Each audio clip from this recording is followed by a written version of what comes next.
Quand vous lancez le programme Pharmacia dans la machine serveur, celle qui contient le programme MySQL, vous allez avoir une petite fenêtre carrée.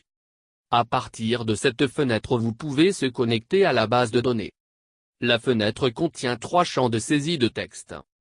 Dans le premier champ intitulé adresse IP du serveur, je dois mettre le nom de la machine qui contient MySQL. Dans la vidéo précédente nous avons donné des noms aux différents ordinateurs dans le réseau, et j'ai attribué le nom PH-Server à la machine serveur qui contient MySQL et la base de données de Pharmacia. Donc je vais mettre le nom PH-Server dans ce champ de saisie de texte. La chose à remarquer ici est que, je peux me connecter à la base de données en utilisant le nom par défaut qui y est, localhost.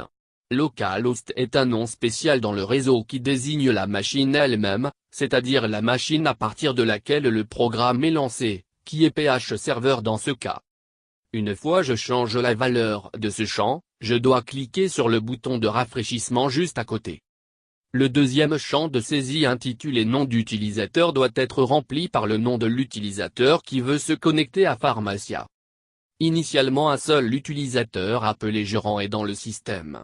Cet utilisateur désigne l'administrateur du système et le seul utilisateur qui peut créer d'autres utilisateurs, et tout faire. Le mot de passe initial est vide donc vous pouvez se connecter directement la première fois mais vous devez changer ce mot de passe ultérieurement. Dans le dernier champ de saisie l'utilisateur doit mettre son mot de passe. Après avoir rempli les 2 champs, nom d'utilisateur et mot de passe vous devez cliquer sur le bouton « Se connecter » pour accéder au système. Pour ce qui concerne le premier champ, adresse IP du serveur, vous n'avez qu'à saisir le nom de serveur la première fois que vous utilisez Pharmacia. Quand la connexion est établie, je dois aller au menu principal. Compte utilisateur. Changer mon mot de passe.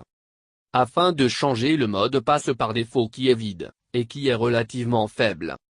Dans la fenêtre qui s'affiche, je dois saisir l'ancien mot de passe, le nouveau mot de passe que je veux utiliser pour mon compte, et à la fin je dois ressaisir le nouveau mot de passe à nouveau pour le confirmer. Et je dois cliquer sur le bouton « Valider ».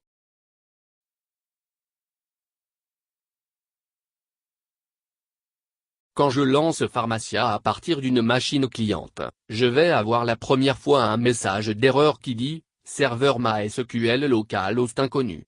Comme nous l'avons dit précédemment, localhost est un nom spécial qui désigne la machine actuelle. Dans notre cas, la machine actuelle est une machine cliente qui ne contient pas la base de données Pharmacia. Pour corriger cette erreur, je dois mettre le nom de la machine serveur dans le champ « Adresse IP du serveur ». Dans mon cas c'est le nom, PH-Serveur. Quand je clique sur le bouton à droite, j'aurai la liste des utilisateurs affichés et je peux me connecter.